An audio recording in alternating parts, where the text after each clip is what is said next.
My name is Ashley, and I never thought my life would change so dramatically in just 1 year. Looking back now, I can't help but laugh at how naive I was about what I thought was my perfect marriage. 4 years ago, at age 30, I married Robert. We seemed like the perfect match. I was climbing the corporate ladder as a project manager at Richardson Financial, while he was content with his position as a manager at TradeWorks.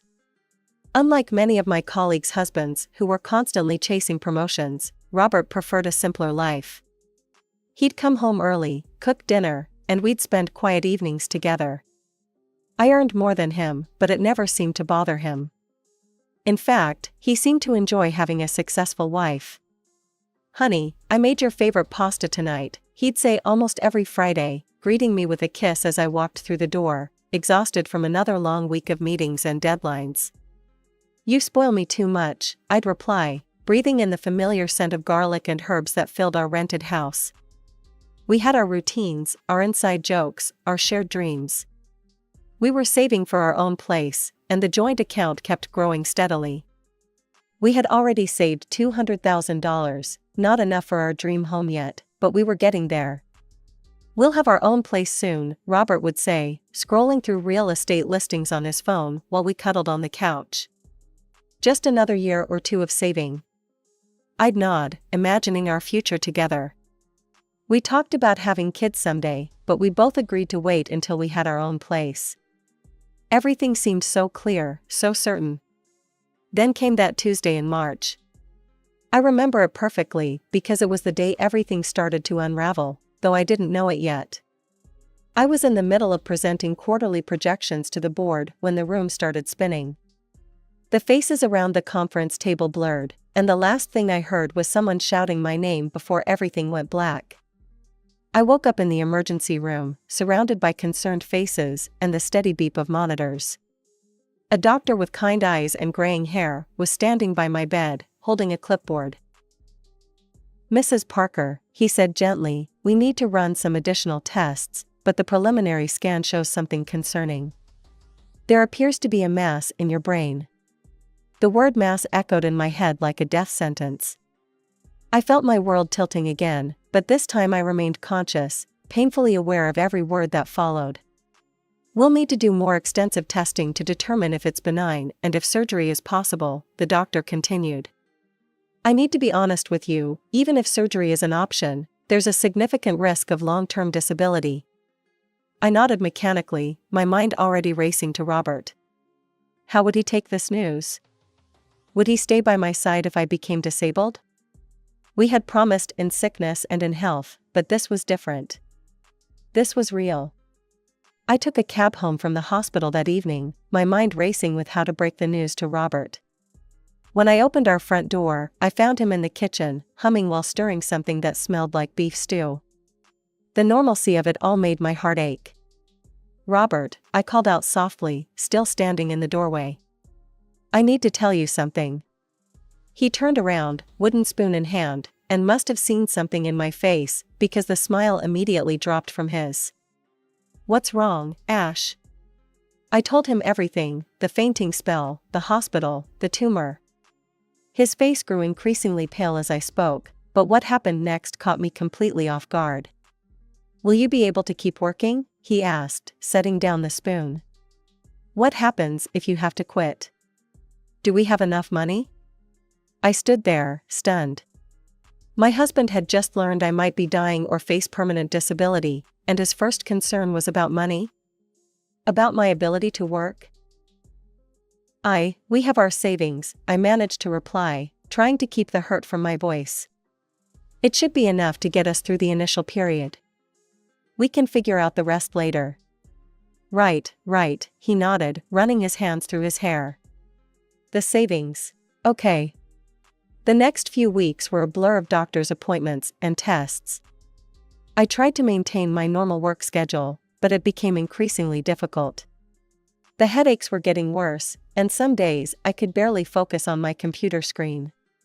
"Ashley, you need to take some time off," my boss, Sarah Mitchell, finally said after finding me with my head in my hands one afternoon. "We can arrange for 6 months of medical leave. Your health has to come first." I knew she was right, but being at home all day was harder than I expected.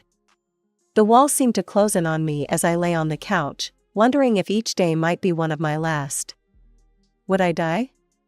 Would I survive but never be the same? The questions tormented me endlessly. And then there was Robert's changing behavior. He started coming home later and later, sometimes well past midnight. When I asked him about it, he'd always have the same response. "I'm picking up extra shifts, Ash. We need the money for your treatment. You understand, right?" I'd nod, too exhausted from my own fears to probe further. Sometimes I'd hear him on the phone in another room, speaking in hushed tones, but I told myself he was probably just dealing with work stuff. My mind was occupied with darker thoughts. What would happen if the tumor was malignant? If I survived but ended up paralyzed? Would Robert stick around to take care of a disabled wife? After weeks of trying to handle everything on my own, I finally broke down and called my mother. I'd been avoiding it, not wanting to worry her at her age. She'd had me late in life and was now in her 70s. But I needed her, more than I'd ever needed her before. "Mom," I said when she answered the phone, my voice cracking. "I'm sick." As soon as I explained everything, she didn't hesitate. "I'm coming over right now, sweetheart. Pack my bag this minute." She arrived the next day. I was having one of my bad days, barely able to make it from the bedroom to the bathroom without getting dizzy. She took one look at me and switched into full mother mode, just like when I was a little girl with the flu. Having Mom there was like being wrapped in a warm blanket. She cooked, cleaned, made sure I took my medications on time, and most importantly, held my hand during the worst moments when the fear became overwhelming. But not everyone was happy about her presence. Robert's face would tighten every time he came home and found her there. He'd force a smile and retreat to the bedroom, or suddenly remember work emails he had to send. "Your mother doesn't have to stay here all the time," he said one night when we were alone. "I can take care of you." "But you're hardly ever home anymore," I pointed out. "Because I'm working," he snapped, then immediately softened his tone. "I'm working for us, Ash." Mom noticed the tension too. After 2 weeks, she announced she was heading home. "You seem stronger now, sweetheart," she said, though I could tell she was reluctant to leave. "But I'm just a phone call away if you need me." The next few weeks were a blur of medical tests and clinic visits. The house felt empty without Mom, and Robert was spending even more time away. But I forced myself to focus on my health, on getting through each day, on hoping for good news. Then finally, after what felt like an eternity, I got it. At my latest appointment, my doctor was actually smiling as he looked at my test results. "Mrs. Parker, I have good news," he said, and I felt my heart skip a beat. "The tumor is benign, and it's in a location where we can safely operate. The risk of complications is minimal." I burst into tears of relief. After all these weeks of uncertainty and fear, there was hope. Real hope. I couldn't wait to tell Robert. Maybe now things could go back to normal. Maybe all his strange behavior had just been stress about my condition. I practically floated out of the hospital, already planning how I would tell him the good news. I decided to head straight home, hoping to catch him before he left for work. I quietly inserted my key into the lock, but before I could open the door fully, I heard his voice from inside. He was talking loudly on the phone, apparently not expecting anyone home at this hour. "I can't take it anymore, Sarah. You don't know what it's like living with her," he was saying, his voice filled with disgust. "The constant smell of medicines in the house, her sickly appearance, it's just unbearable." My hand froze on the doorknob as he continued. I know. But you should see her now, she's nothing like the woman I married. Always weak, always complaining about headaches. I'm too young to be playing nurse to an invalid." Each word felt like a physical blow. I stood there, listening to my husband disparage me to another woman, my legs trembling beneath me. "Yeah, the money situation is being handled. We've got quite a bit in savings. Look, I'll figure something out. I just need to get out of this situation before she gets worse." I pushed the door open fully and stepped into the room. Robert spun around, the phone still pressed to his ear, his face draining of color when he saw me. "I'll call you back," he mumbled into the phone, ending the call. What was that all about? My voice came out steadier than I expected. For a moment, Robert just stared at me, caught off guard. Then his expression shifted, hardened. "Well, I guess you heard everything," he said, straightening his shoulders. "Maybe it's better this way. We need to talk." "Talk about what?" I asked, though I already knew what was coming. "I want a divorce, Ashley. And I want half of our savings." He said it so matter-of-factly, like he was discussing the weather. "Let's be realistic, you're sick, and I'm not going to spend the best years of my life taking care of an invalid. I need someone young, healthy. I deserve that." I stood there, absorbing his words, thinking about the good news I'd just received from the doctor. But looking at Robert now, I realized it wouldn't make any difference. This wasn't about my illness, it was about who he really was. "We need to do this quickly," he continued, gaining confidence from my silence. "Before your surgery. I'm not risking being legally tied to a disabled person if something goes wrong." "Fine," I said quietly. "I agree to the divorce." He seemed surprised by my quick agreement, perhaps expecting tears or pleading. "Good," he said, recovering quickly. "I'll go to a hotel tonight. I don't want to stay here anymore. I'll come back tomorrow to pack my things." "That's probably best," I replied, my voice hollow. Robert grabbed his jacket and wallet, not even bothering to pack an overnight bag. At the door, he paused for a moment, like he might say something else, then shook his head and left. After Robert left, I stood in our living room for what felt like hours, letting the reality of what had just happened sink in. Finally, I decided to start packing his things. I couldn't bear the thought of seeing him again tomorrow. As I moved around the house gathering his belongings, my eyes fell on his laptop, still open on the dining room table.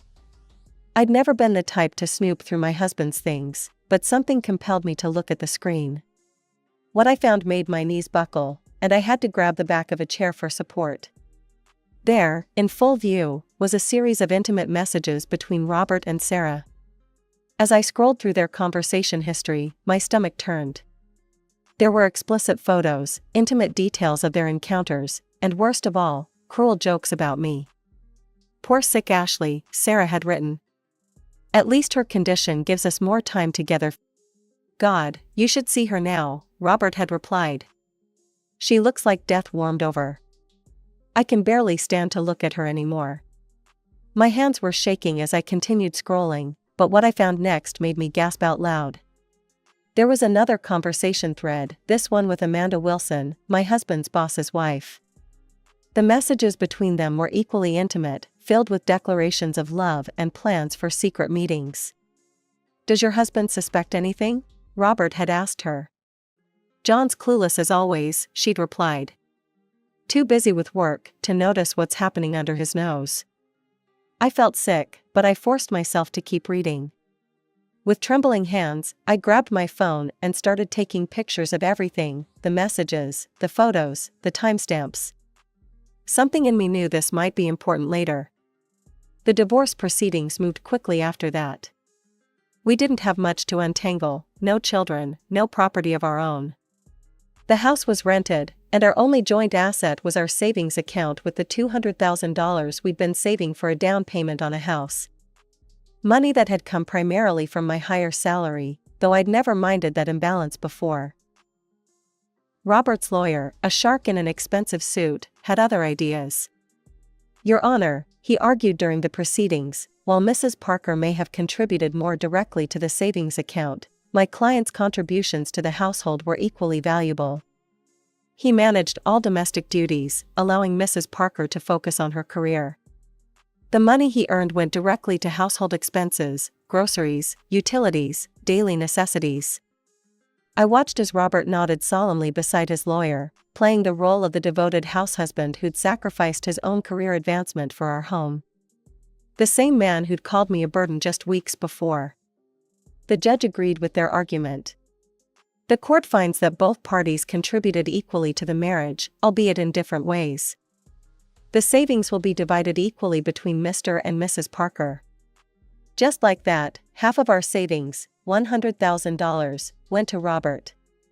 The money I'd worked so hard to save, stayed late at the office for, taken on extra projects for, was now being split with the man who'd betrayed me in every possible way.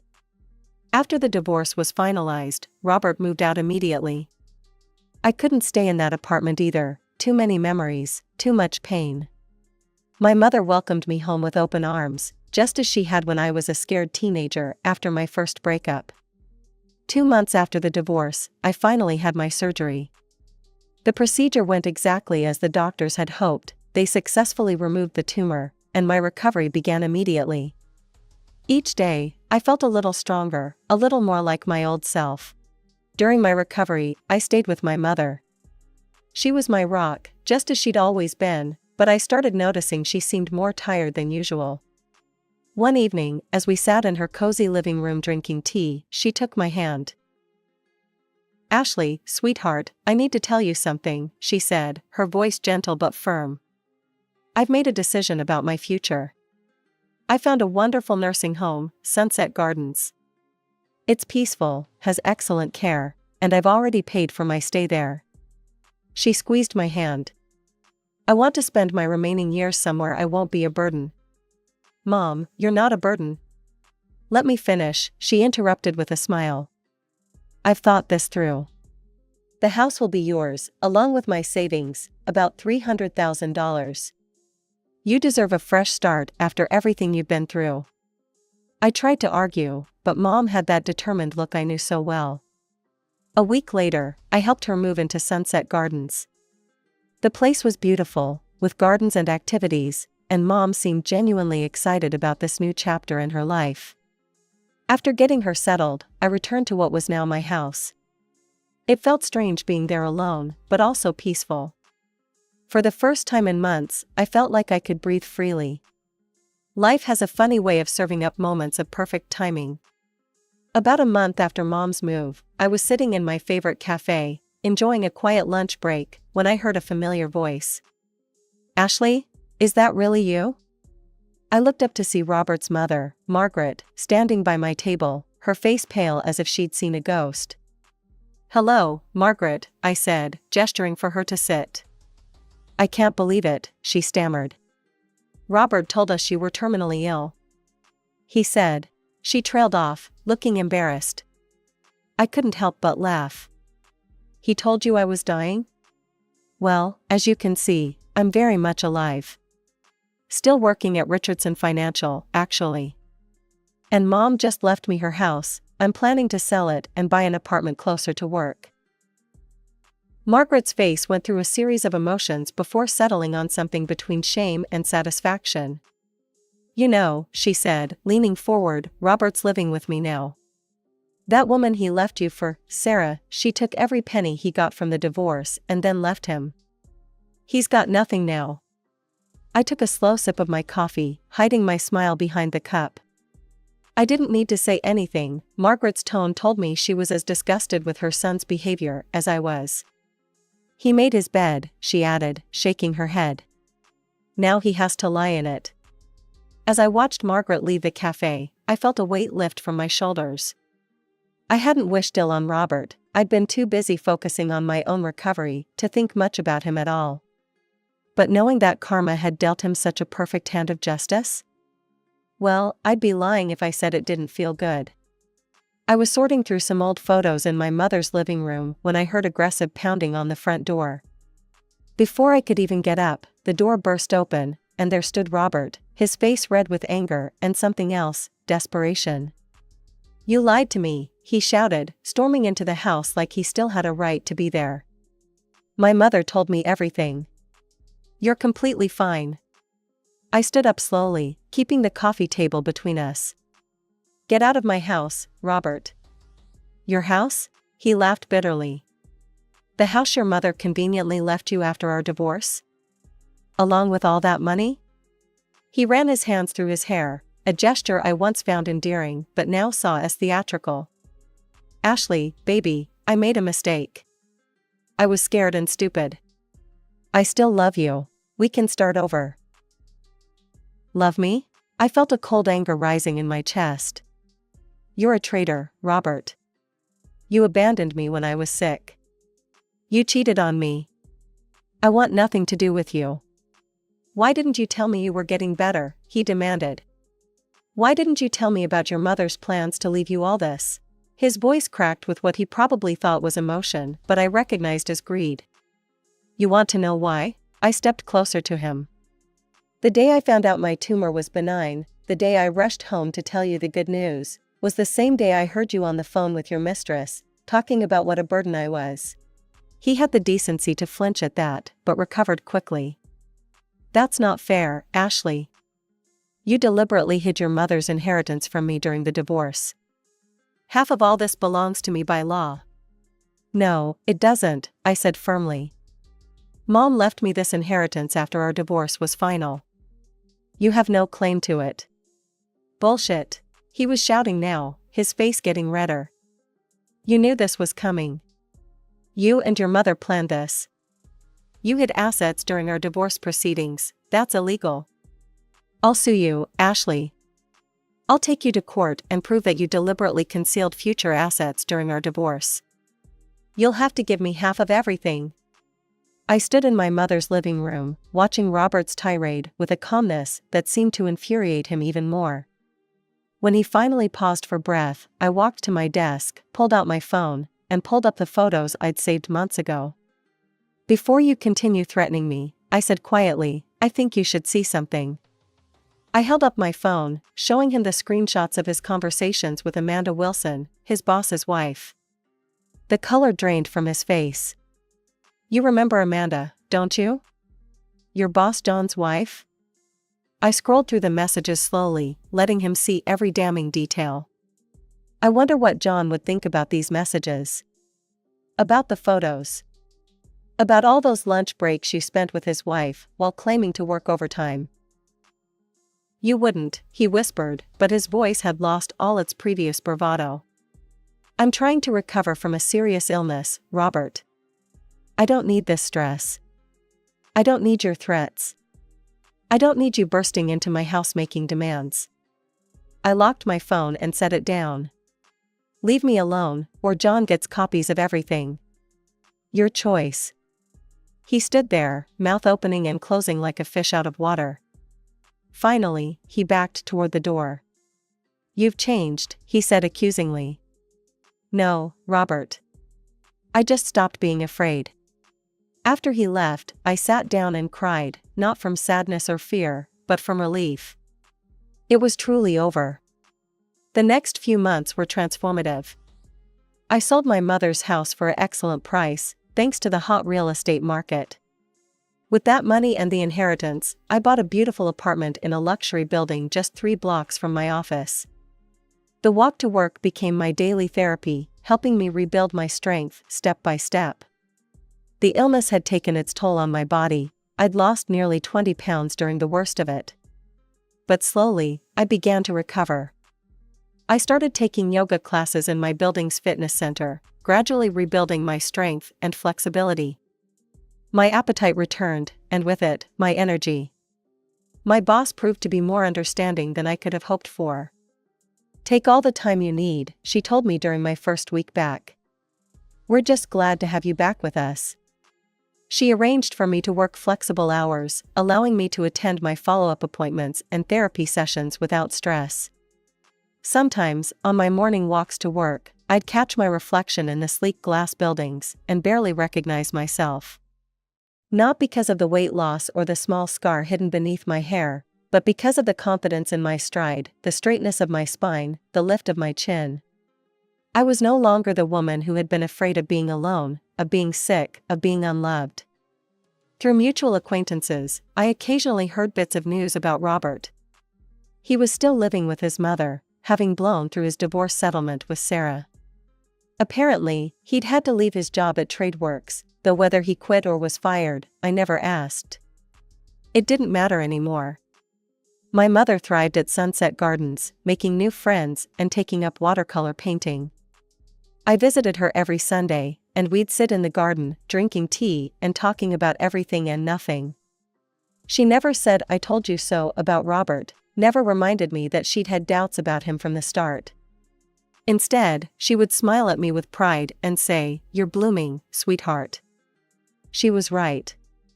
Like the potted orchid on my new apartment's windowsill, a housewarming gift from my team at work, I was blooming. The tumor, the betrayal, the divorce, they hadn't destroyed me. They had forced me to grow stronger roots.